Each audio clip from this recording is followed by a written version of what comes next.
Ladies and gentlemen, and welcome to the Alaska Air Group 2024 first quarter earnings call. At this time, all participants have been placed on mute to prevent background noise. Today's call is being recorded and will be accessible for future playback at alaskaair.com. After our speakers' remarks, we will conduct a question-and-answer session for analysts. I would now like to turn the call over to Alaska Air Group's Vice President of Finance, Planning, and Investor Relations, Ryan St. John. Thank you, operator, and good morning. Thank you for joining us for our first quarter 2024 earnings call. This morning, we issued our earnings release along with several accompanying slides detailing our results, which are available at investor.alaskaair.com. On today's call, you'll hear updates from Ben, Andrew, and Shane. Several others of our management team are also on the line to answer your questions during the Q&A portion of the call. This morning, Air Group reported a first quarter GAAP net loss of $132 million. Excluding special items and mark-to-market fuel hedge adjustments, Air Group reported an adjusted net loss of $116 million. As a reminder, our comments today will include forward-looking statements about future performance, which may differ materially from our actual results. Information on risk factors that could affect our business can be found within our SEC filings. We will also refer to certain non-GAAP financial measures, such as adjusted earnings and unit cost excluding fuel. And as usual, we have provided a reconciliation between the most directly comparable GAAP and non-GAAP measures in today's earnings release. Over to you, Ben. Thanks, Ryan, and good morning, everyone. As you are all aware, the most significant event this quarter was the accident involving Flight 1282 and the subsequent 4-week grounding of a third of our fleet. Our focus has been on the safe return of our fleet, caring for our employees and guests, and enhancing our oversight of the production of our new aircraft. This event also had a substantial financial impact, totaling $162 million, which Boeing has fully compensated us for. To provide clarity on our core business performance, I will discuss our Q1 results excluding the effects of Flight 1282 and the MAX grounding. During the quarter, we also received a second request for information from the DOJ regarding our proposed acquisition of Hawaiian Airlines. We are working to respond to these requests as quickly as possible. Given the substantial volume of information involved, we have granted the government an additional 60 days to review our responses and will continue to work with them to advance the process as swiftly as possible. We still believe strongly in the pro-consumer and pro-competitive merits of this deal and are excited by the opportunities this will unlock for Alaska both domestically and internationally. A year ago, I set a goal for my team to reduce losses in the first quarter, traditionally our weakest, with the aim of progressing towards break-even over the next 3 years. I am proud to announce that excluding the grounding impact, we have achieved this goal in 1 year. Our Q1 performance far exceeded our initial expectation of a 30% profit improvement coming into this year. We not only reduced losses, but we turned a small profit, absent the MAX grounding, on record revenue for the quarter. Several factors contributed to this positive performance, including discipline and thoughtful capacity planning, a concerted effort to reconfigure and optimize our network, the return of West Coast business travel, particularly among technology companies, and strong leisure demand throughout our markets. While we strive to do even better going forward, the underlying improvement in our core business in Q1, despite the significant disruption felt across our business from the MAX grounding, is a fantastic result for Air Group. With this outperformance, we are revising our full-year adjusted EPS from $3.25 to $5.25, which does not reflect any compensation. We remain encouraged by our Q2 outlook and beyond. We've continued to see robust demand through the spring break travel season and have visibility to double-digit adjusted pre-tax margins in the second quarter, despite higher fuel prices. Our commitment to changing the outcome in Q1 positions us at a better starting point, not only for the rest of this year, but also in years to come as we look to grow profits and earnings over time from a stronger base. Now, looking ahead, our focus remains on driving our strategic initiatives forward and managing the elements of our business within our control. We are excited to be back on track and running a solid operation with our full fleet and service. As I stated earlier, we have received $162 million in cash compensation from Boeing, making us whole for the total Q1 profit impact related to the MAX grounding. Our long-standing partnership with Boeing is important to us and to our success. The financial agreement we've reached with them is a strong reflection of that relationship. We remain committed partners, but we will hold Boeing to the highest bar for quality out of the factory. And to that end, we have enhanced our in-person oversight of our 737 production line and are regularly engaging with Boeing leadership on quality and schedule. Alaska needs Boeing, our industry needs Boeing, and our country needs Boeing to be a leader in airplane manufacturing. Operationally, we've regained our reliability by returning our entire fleet to service on February 8th. The response from our guests has been incredibly positive, with strong demand evident throughout February and beyond. Our teams have dedicated themselves around the clock to restore operational excellence, resulting in an improved completion rate of 99.5% from the second week of February through March, more in line with our historical standard of performance. A big shout out to our entire maintenance and engineering team for bringing back all our MAX 9s into service safely and reliably. Safety is a foundational and uncompromising value for Air Group, and we expect nothing but the highest quality aircraft from Boeing. Regarding 2024 aircraft deliveries, as we've stated before, we expect Boeing will fall short of the 23 planned deliveries to us this year. Andrew will discuss Q2 capacity in more detail, but our objective will be to deliver a schedule with a high level of service and reliability our guests expect and know from us. And Shane will discuss the impact to full-year CapEx due to fewer deliveries. As we kick off the second quarter, one of our busiest and most profitable periods, we are optimistic and determined to drive strong results in our business. Safety remains paramount, and we've successfully restored operational excellence. Building on our Q1 profitability improvements, we're now focused on leveraging these strengths to expand profitability and generate free cash flow.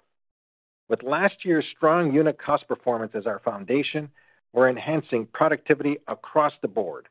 And our careful management of capacity, combined with our focus on a premium guest experience, positions us well to deliver solid financial results over the next 3 quarters. And lastly, I just want to acknowledge this amazing Alaska team, from our exceptional frontline employees who deliver consistently strong operational results and guest service, to our leadership team that holds itself accountable to being better each day. Together, we're driving success every step of the way. And with that, I'll turn it over to Andrew. Thanks, Ben, and good morning, everyone. Today, my comments will speak to our first quarter results with a focus on unpacking our core performance and addressing second quarter trends and guidance. We achieved record first quarter revenues totaling $2.2 billion, up 1.6% year over year. This is an incredible result, especially when you consider the $150 million in revenue that we lost due to the grounding.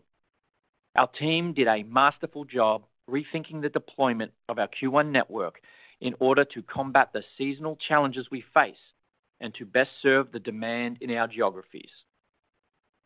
Capacity ended the quarter down 2.1% year over year, inclusive of an approximate 5.5-point impact from the grounding. This result was better than our initial expectation immediately following the accident due to high utilization, a better than expected completion rate, and no significant winter weather. Absent the grounding, capacity would have been up approximately 3.5%, a level we feel was appropriate for the Q1 environment and our network reconfiguration. In addition to our focused network efforts, we were positively impacted by the rapid return of corporate travel revenues and general close-in strength, which drove a strong unit revenue result. For the quarter, unit revenue was up 3.8% year over year. Excluding the impact of the grounding, unit revenue would have been up 5%, which is markedly higher than our original guidance of up 1 to 2%. This outperformance was driven by three factors. First, 1.5 points of RASM outperformance came from better than expected results related to the reallocation of flying. These changes more successfully met the demand across our markets as we capitalized on more leisure flying. Second, 1.5 points of RASM improvement came from a material step up in business travel beginning in January, especially from large technology companies. In Q1, managed business revenue grew 22%, approximately 50% driven from yield and 50% from volume. Tech companies saw the biggest improvement, with revenues up over 50% year over year, and professional services revenue an impressive 20%. To put the speed of recovery into perspective, managed business revenues increased 10% in January, a stunning 30% in February, and 24% in March. These results were achieved despite the grounding and book away we experienced. Today, managed corporate revenue has fully recovered to 2019 levels, while tech is approximately 85% recovered. As we've said for some time, we expected business travel to come back, which we are clearly seeing today. While we did not bake this into our Q1 forecast, we do not anticipate any step back in corporate travel in Q2. And third, 0.5 point of RASM improvement came once we restored our schedule reliability, and we saw strength in close-in leisure demand return. This strength is especially evident in February, where revenue beat our original pre-grounding expectations despite lost flying and book away at the beginning of the month. Similarly, our total March revenue surpassed our record-breaking result last year on just over 1 point lower load factor, bolstered by yields that improved 2 points in month, driven by strong close-in performance. Taken all together, these impacts drove a 3.5 point improvement above the midpoint of our original guide for the quarter. Lastly, our premium cabin performance continues to support what we believe to be a structural shift in higher demand for premium products. First and premium class revenues finished up 4% and 11% respectively during the quarter, with our first class paid load factor hitting monthly records at 68% during February and 69% in March. What makes these premium revenue results even more significant is that they would have been higher had we not experienced the grounding. Our paid premium capacity has come a long way from the days of paid load factors in the 40% range for mainline and an all-coach regional fleet. As we continue to refine our premium strategy across our products and markets, we have further upside to come and remain committed to building on our premium guest experience, offering the products our guests and loyalty members want. Our loyalty program, which we hope to share more on later this year, also continues to post strong results, with co-brand cash remuneration of approximately $430 million in Q1, up 4.2% year over year, notwithstanding the grounding, and a major contributor to the 48% of revenues we generate outside the main cabin. Now, turning to our outlook and guidance. We expect capacity to step up 5 to 7% year over year in the second quarter, with the low end of this range assuming no aircraft are delivered this quarter. Given the uncertainty around delivery timing following the grounding, we have extended the retirements of several of our older aircraft over the next few months and pushed utilization slightly higher across the mainline fleet where we had opportunity. We also added back more capacity on the regional side through Horizon and SkyWest, given higher utilization from improved pilot staffing. Through the combination of these changes, we are confident in flying a reliable schedule for our guests. While the second quarter will be our highest growth this year, it is also our most profitable growth, with June a clear peak month for us. While we've added a handful of new routes across our network, the majority of our added flying is focused on additional frequencies in high-demand markets where we have conviction in their profitability. Second quarter bookings so far are encouraging, with yields continuing at healthy levels in April and beyond, albeit slightly moderating through the quarter on growing industry capacity. This year, we have seen a more normalized yield and booking curve building in strength as we get closer in, a trend we expect should persist. Looking beyond Q2, The back half of the year looks to be shaping up well as industry capacity constraints remain in place and competitive intensity dynamics across our West Coast markets stabilize. In closing, the team has done a tremendous job in reshaping our network to produce a strong result for our most seasonally challenged period. With the full value of our differentiated product offering, from premium seating to lounges to global partnerships, I believe we are well positioned to drive another solid quarter of performance as we move into our peak periods this summer. And with that, I'll pass it over to Shane. Thanks, Andrew, and good morning, everyone. In what has been a challenging start to the year, our people and our business model have shown amazing resilience. Safety, of course, is our absolute priority, and it will continue to be our top focus above all else. It has, however, been encouraging to see the level of improvement to our core first quarter performance this year.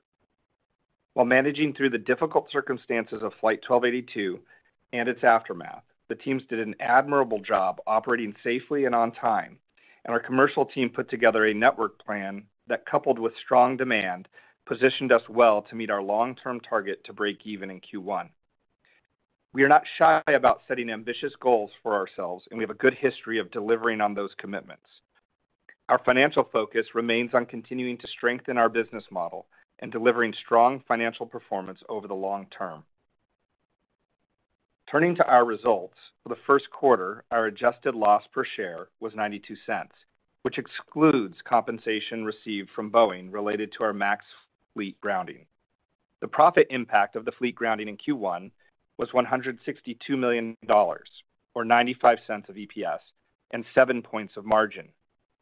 Fuel price per gallon was $3.08, as West Coast refining margins continue to be a unique margin headwind to our results relative to the rest of the country. Our total liquidity, inclusive of on-hand cash and undrawn lines of credit, stood at $2.8 billion as of March 31st. Debt repayments for the quarter were approximately $100 million and are expected to be approximately $50 million in the second quarter. Our leverage levels remain healthy at 47% debt to cap and 1.1 times net debt to EBITDA, while our ROIC stands above 9%. For the quarter, unit costs were up 11.2% year over year, 6 points of which are directly attributable to the fleet grounding, primarily from the significant loss of planned capacity, though we also incurred approximately $30 million of incremental operational recovery costs due to the grounding as well. Our core unit costs, absent grounding impacts, were up approximately 5% year over year in the first quarter. The drivers remain similar to prior quarters and are consistent with pressures faced by most airlines, the primary of which is higher labor rates for our people. We have completed 7 labor contracts over the past 2 years, including a recently signed agreement with our aircraft technicians, and we continue to prioritize finalizing an agreement with our flight attendants. We remain committed to high productivity in our contracts, and absent the MAX grounding, we would have had a 2% increase in productivity year over year, as measured by passengers carried per FTE. We expect continued productivity improvements throughout the year across the company, and in May, we'll operate under our new preferential bidding system for pilots for the first time, which will allow for both enhanced pilot productivity and, importantly, schedules that are more aligned with our pilots' priorities. While costs are materially higher structurally for the industry, our margin profile for the first quarter is evidence we are making the right decisions on capacity deployment, and we will continue to prioritize the overall margin health of the company over growth for the sake of unit cost performance alone. We are committed to also retain our relative cost advantage, and we continue to do well on that basis. We achieved the industry's best cost performance last year, and looking at our rolling 4-quarter unit costs, we have outperformed both Delta and United by 3 points on a stage length adjusted unit cost basis. While we may experience quarterly variances on a unit basis, we are not ceding any of our relative advantage. We have widened the gap over the past 12 months, and we remain focused on managing to aggressive budgets and delivering strong margin performance. Not only did we improve profitability, excluding the grounding, by $120 million year over year when compared to the first quarter of 2019 and 2023, we've closed the margin gap to our largest peers by approximately 2 to 3 points. As we look ahead to Q2 and the rest of the year, I will provide capacity, fuel, EPS, and CapEx guidance, consistent with the metrics we shared last quarter and our focus on the overall margin profile of the business. For the full year, as Ben shared, we do not expect to receive all 23 deliveries from Boeing that we had originally planned for this year. We are in discussions with Boeing, and as we gain more clarity on those deliveries, we will update our expectations, but we expect full-year capacity growth at this point to be below 3%. Also, due to lower expected deliveries, we now expect CapEx of $1.2 to $1.3 billion versus our prior expectation of $1.4 to $1.5 billion. We expect economic fuel cost per gallon to be between $3 and $3.20 for the second quarter, and expect refining margins on the West Coast to be more in line with Gulf Coast, which we've seen the past several weeks. Given the significant spread in West Coast fuel costs versus the rest of the country, we are developing strategies to mitigate this disadvantage. Our first step was to discontinue our hedging program, given refining margins have become the more volatile component of fuel costs, which hedging did not protect us from. The full value of hedging cost reduction will take several quarters to bleed in. We are also changing our strategy for our annual fuel tender process to obtain better pricing and are likely to begin a program to begin a modest amount of self-supply of fuel later this year and into 2025. While these will take time to fully mature into our results, we expect these actions to close the current fuel headwind we face versus the rest of the industry and will help us to be well positioned to lead the industry in margins. And as Ben mentioned, we expect full-year EPS to now land between $3.25 and $5.25 for the full year, and $2.20 and $2.40 for Q2. Despite a likely 35-cent year-over-year headwind from fuel, we have visibility to a path back to healthy double-digit margins in the second quarter on our way to another strong full-year performance. With the immediate impact of the grounding behind us and our operational reliability back on track, we are optimistic about our outlook for the rest of the year. The economy continues to expand with supportive wage growth, recently improving consumer sentiment, and trends indicating a continuing preference to prioritize spending on travel and experiences over goods. By remaining focused on our historical strengths, safety, operational excellence, and relative cost performance, and continuing to reap the benefits of our commercial initiatives, our business is configured to compete, to maintain our relative advantage, and to continue to deliver strong financial results. And with that, let's go to your question. At this time, I would like to invite analysts who would like to ask a question to please press star, then the number 1 on your telephone keypad. We'll pause for just a moment to compile the Q&A roster. And our first question will come from Andrew Didora with Bank of America. Hi, good morning, everyone. Shane, I know you're not guiding to CASM, but if I were to just think about 1Q being up 3% on 3.5% capacity, are there any kind of puts and takes you would call out for 2Q whereby we wouldn't see kind of CASM step down nicely given you're growing at 6%?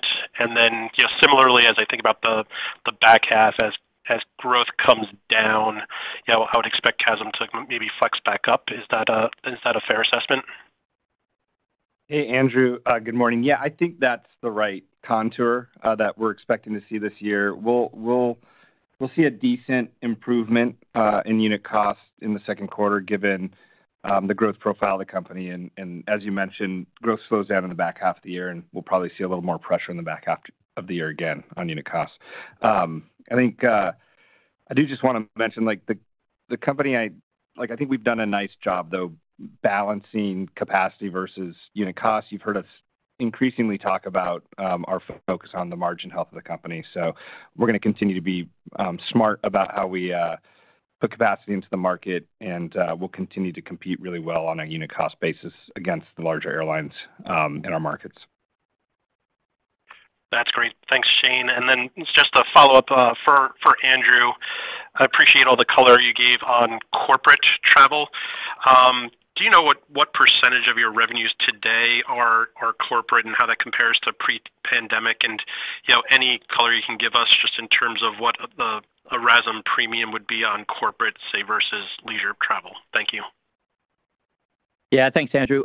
We don't disclose that sort of information, but I will tell you that we see continued improvement and strength in our corporate position, the business that is coming our way. And again, as we've shared for some time, this return from West Coast business travel, especially in the technology area, has just been very significant. And I think when you look at others' comments around how much their managed business travel increased, ours increased significantly more year over year, which is very encouraging. That's great. Thank you. Thanks, Andrew. And our next question will come from Helane Becker with TD Cowen.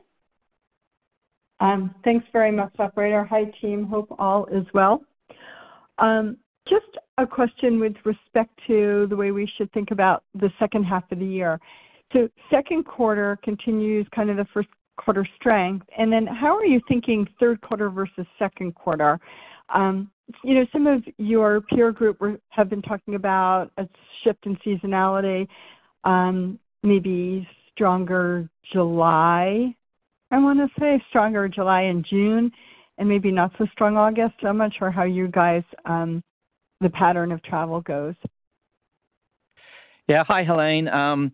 Yeah, we're seeing the same thing. I think August and the return of schools and just the exposure of our network across different geographies, June is becoming the single strongest month.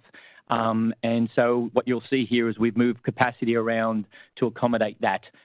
So we feel pretty good about getting ahead of that mix. Okay, that's really helpful. And then, Andrew, as you look at like Alaska and the state of Alaska, what's the industry capacity situation look like up there? I've been seeing some other airlines adding capacity to Anchorage and Fairbanks from, various cities, not Seattle. And I'm just kind of wondering if that's impacting your overall, market share maybe is the right word up there? Yeah, I think, it ebbs and flows. People love to put their capacity into Alaska as we go into the summer period. I would say industry capacity, what I call Alaska long haul, is up decently. So that's putting a little bit of pressure. But overall, we feel really good about our position in Alaska and the routes that we serve. And of course, we're very well positioned to serve anybody who is wanting to travel to Alaska.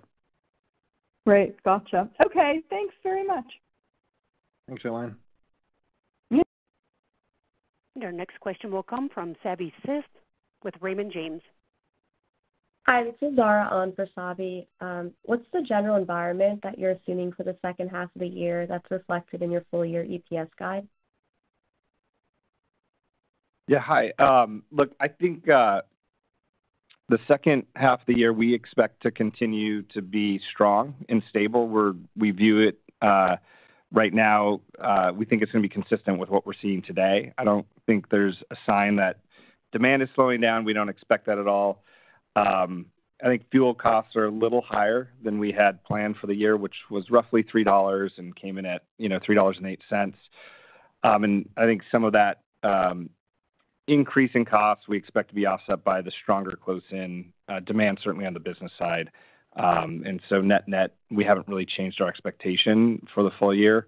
And we think it's going to continue to be a strong demand environment. Okay, sounds good. And then one more. If you could provide any color about your recent commercial initiatives like Alaska Access and your expectations for the contribution from these programs, that would be great. Thanks again. Hi. Well, I'm glad you noticed Alaska Access. I think what you're really seeing here is that we're continuing to broaden the products and services that we offer. That's obviously something that's quite small. But the reality is the distribution landscape is materially changing. You've got NYSE, but you've also got offer, order, settlement, and delivery. These technology changes are going to massively increase our ability on the revenue side to distribute our various products and services. So what you're going to see us continue to do is to bifurcate all the products and services that we have and continue to distribute those in different forms and ways over time. So we're really excited about just the technology that's coming our way to help us generate greater revenues. Great, thanks. And our next question will come from Ravi Shankar with Morgan Stanley. Thanks. Morning, everyone. So just on the close-in commentary, your comments on the strength of close-in was particularly notable because some of your competitors have been having some challenges with close-in strength or weakness, actually. So are you doing something differently? Is the strength idiosyncratic to you? Is the weakness idiosyncratic to them? If you can unpack that, that would be great. Hi. I can't specifically speak to other carriers. What I can tell you sitting here looking into April, demand is coming in very nicely with double-digit increases in unit revenues year over year as we move through the month of April. And as we look to May and June, where we have obviously a little bit more industry capacity, we're also seeing a very positive direction in the yields that are coming in through our system. So overall, we feel that Q2 is going to continue to strong. Our network is well configured. Our premium class is performing. Our ancillary revenues are performing. They were actually up 6% in the first quarter, even though passengers were down. So we feel good about our setup for the second quarter.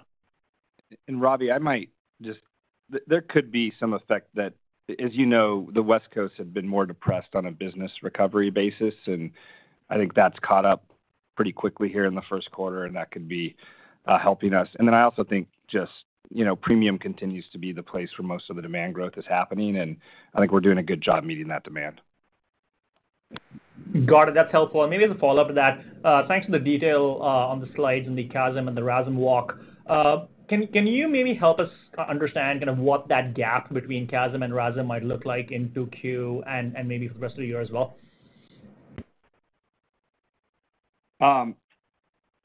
Well, Ravi, we're not going to give guidance on those two unit metrics, but I would tell you, I think that as we mentioned earlier, maybe the first question, I think CASM will perform better in the second quarter than it did in the first quarter, just given the higher capacity. We'll be able to see a better result.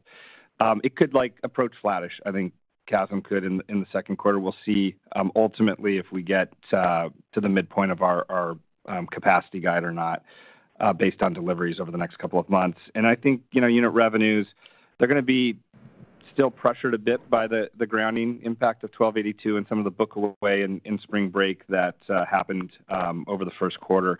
But I think they're going to be strong. I think they're going to continue to perform amongst the best in the industry on a domestic basis. And anyhow, so I think we're looking at a strong second quarter from a margin perspective, which is what we said in the script. Understood. Thank you. Thanks, Ravi. And we'll move next to Duane Pfennigwerth with Evercore ISI. Hey, thank you. Can you talk a little bit about what you're seeing in Hawaii? How you're thinking about the recovery in Maui and your capacity recovery there, and what you're seeing competitively. Any changes there? Yeah, Duane. So on Hawaii, actually, we were very pleasantly surprised as far as just the general framework and strength of Hawaii in general. That said, I think our capacity was down close to 40% out of Maui in total. Still going to be down 20 as we move through. So outside of Maui, Hawaii is performing within expectations. I think it's going to be some time before Maui recovers, just to be frank. And so we are adjusting our capacity to meet demand that we're seeing there. But it's certainly a slow journey. Okay.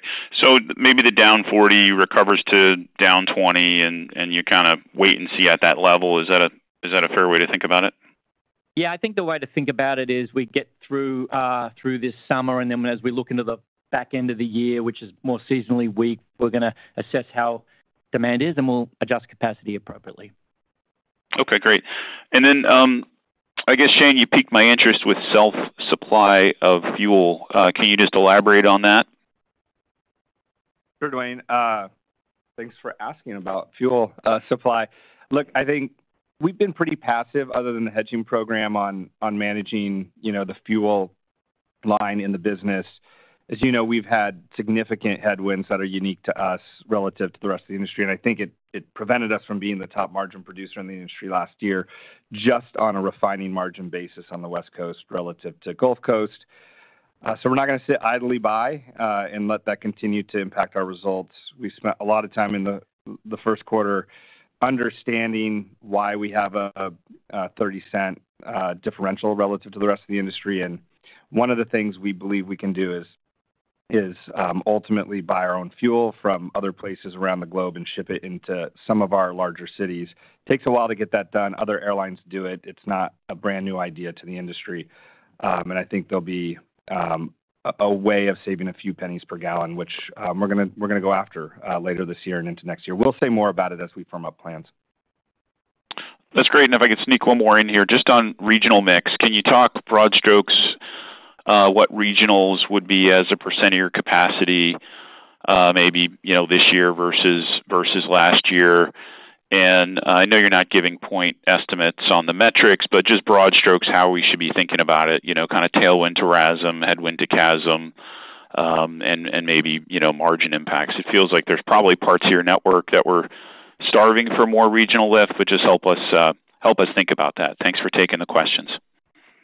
Yeah, thanks for the question. I think, from your perspective, it's give or take around 10% of our capacity is regional. I don't see that materially changing.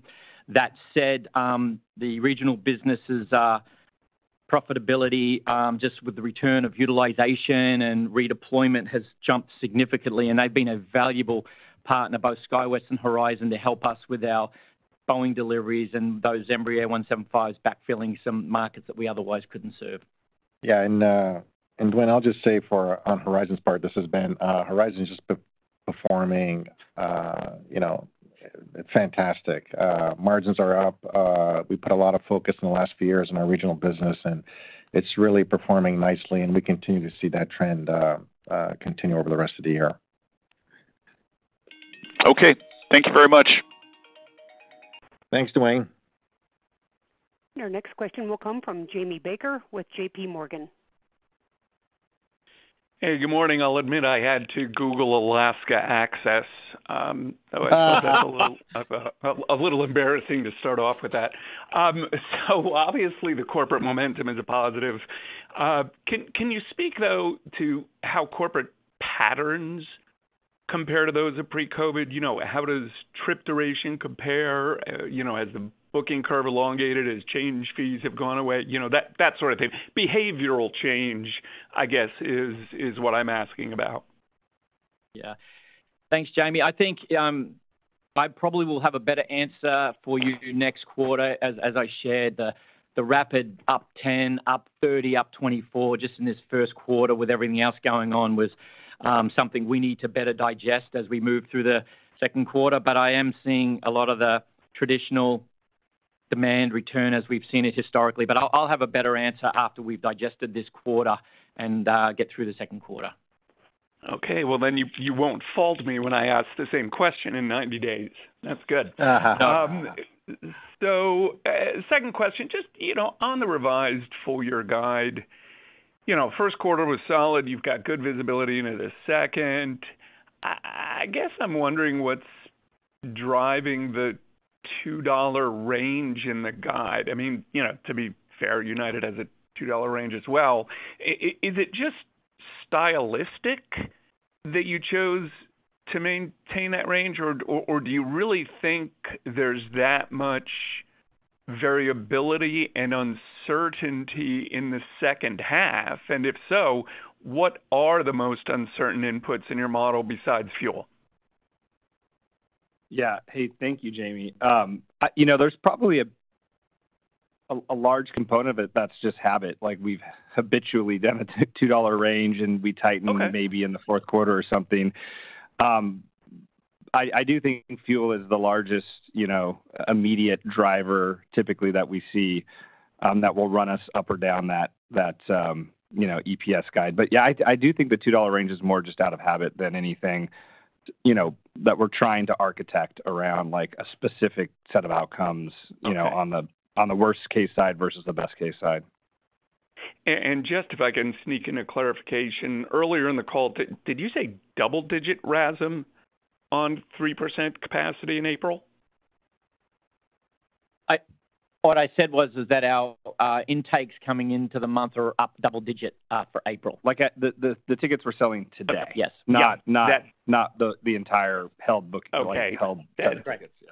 Yeah, that makes sense. I was pinged by a client about that, so I hadn't heard it that way either. So thank you for the clarification. I'll cede the floor to somebody else. Thank you. Okay, thanks, Jamie. And we'll move next to Scott Group with Wolfe Research.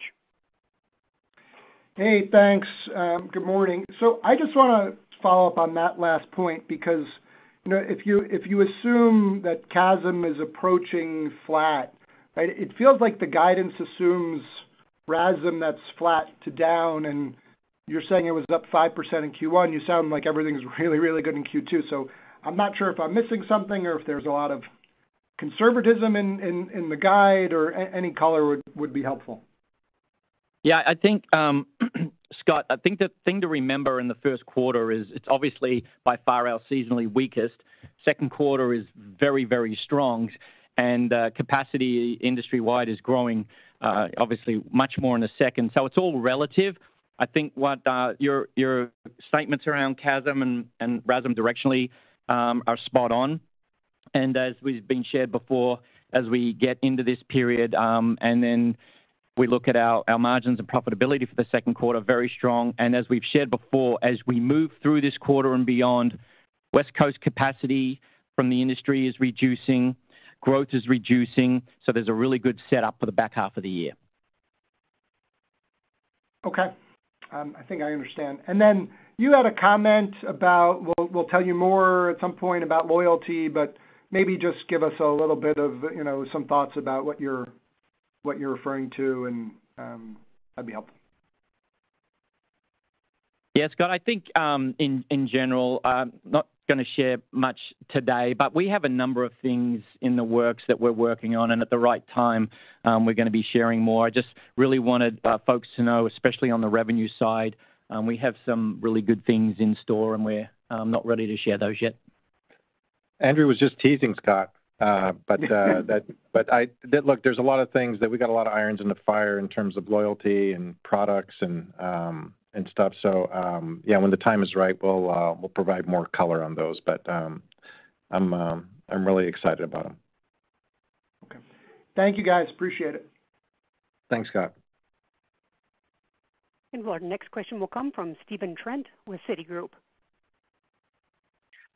Hi, good morning, everyone, and thanks for taking my question. The first one, kind of an ignorant one for me, but let's say hypothetically, Alaska and Hawaiian merge, there aren't any sort of major adjustments in capacity that the DOJ passes down. Could you tell at this juncture whether your exposure to a West Coast refining cost would rise with the combined Hawaiian, or would it kind of stay the same, or is it kind of too early to tell? Yeah, thanks, Stephen. I'm not going to hypothesize too much, but I'll tell you that the fuel prices in Hawaii are significantly lower than you see in the continental U.S.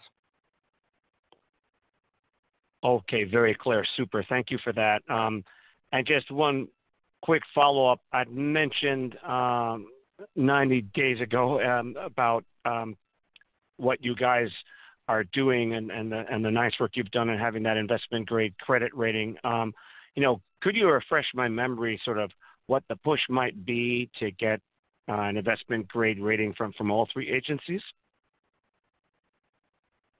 Yeah, Stephen, good question. I think we deserve it, and we are hopeful that they review us soon and reconsider their ratings. We're not, we're not actively out talking with the other two agencies right now. We've got a lot going on, and we're really focused on, hopefully closing the proposed acquisition of Hawaiian. We've got to go to market potentially and raise some money to do that. So that's our focus right now. We'll get that behind us, and then, I think we've got really good debt metrics, credit metrics.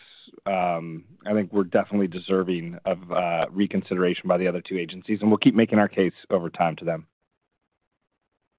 Oh, great. Appreciate that, Shane, and thanks, everybody.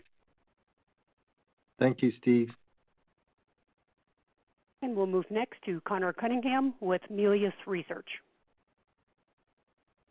Hey, everyone. Thank you. As you talk to Boeing, are you looking to completely rework the order book? It just seems like the comments today seem like you're more focused on 24, but is there an opportunity to kind of, I don't know, stabilize that over the next couple of years? I'm just trying to understand what you want in a new delivery stream from them going forward. Thank you. Yeah, thanks, Connor. I think, look, there's two or three moving pieces. Their own ability to get back to production rates that support, a consistent and reliable delivery stream, which most important to us is the quality and safety of the manufacturing process. So we've got to sort that out. We also, prefer the MAX 10 at this point. It's not certified yet. We've got to make decisions about when to expect that. I think it's going to come later than we had expected, which was second half of next year. And then again, if the proposed transaction is able to proceed, we've got another 60 to 65 aircraft to think about, along with 330 or so we have today. So we just need to take some time, look at all of these variables, and put together a new skyline for the Boeing MAX deliveries. I think, directionally it will probably be less than we had, been thinking about, even a year ago. So it should be good for a CapEx story, good for a free cash flow story over time. But we need another quarter or two to really work through that on our side, and then with our partners over at Boeing.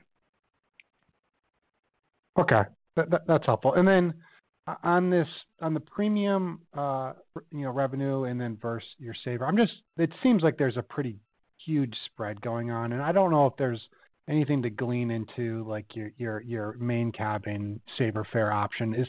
I'm just trying to understand how you think about that spread over the long term, and then maybe as an incremental follow-up to that, I think your inventory, you didn't sell your inventory as far out as you initially did, and you talked about close in. Are you thinking about changing how your inventory sits going forward to try to capture more of the close in demand, given your premium offering? Sorry about that. I realize that's like 9 questions, but thanks. Yeah, that's all right. I'll answer by just high level. I think the Saver Fare has been a very good product for us. In fact, we've made it significantly more available than we did last year. We've also seen significant increase in revenues buying out of Saver, and it's a very valuable tool in the seasonality and given where our network moves around.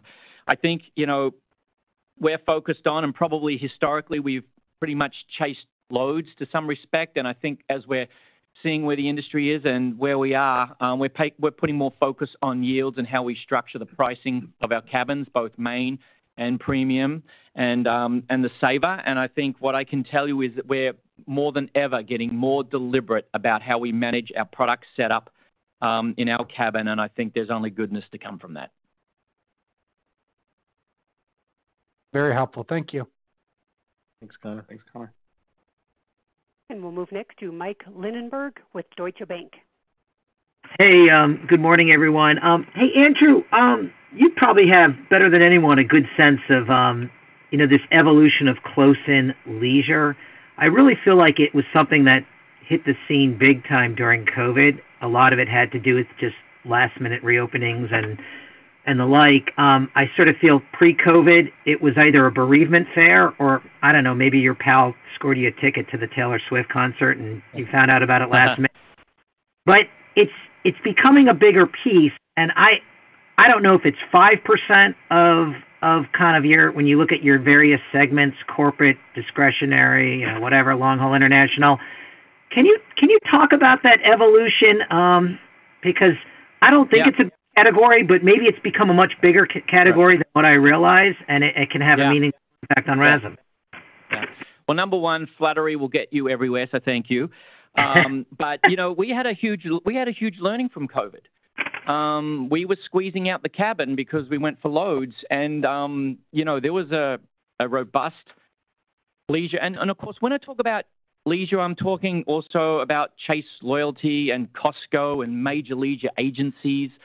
So what we're really seeing is that for us at least, we had structured our cabin and our demand environment to take more further out and leave less closer in. And I think what we're finding is there is a whole group of customers and guests who are a strong leisure traveler that just book a lot closer in, and we're making seats available for them today. And of course, given the fare fencing and how that all works, the yields are much better than they would be further out. Absolutely. That makes sense. And then just my second, I know you did talk about a couple teasers and things that we should look out for. You did drop loyalty. I know Ben mentioned loyalty. If anything, are we up for renewal this year?